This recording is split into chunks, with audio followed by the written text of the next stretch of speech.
Be committed to what you want to do. Understand that it's a niche thing. One week you could go from one listener to two to 19 to 30 to 100 to 1,000, and you're like, holy crap. But then you can go 1,000 to 900 to 200, and you're like, what the heck went on? People are finicky, sneaker culture and buying sneakers isn't what it used to be. And it's like, if they like it today, they may not like it tomorrow. You know what I mean? So it's just understanding that and not being discouraged. You can get discouraged really quick, especially if you post on YouTube. You post on YouTube and you got 4 views and you go, man, they ain't really checking for me.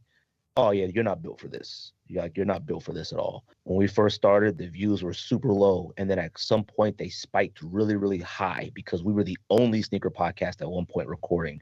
And then a lot of people decided that they liked us or didn't like us, and then they went down and sort of leveled off, for what they were. So, and we understood that.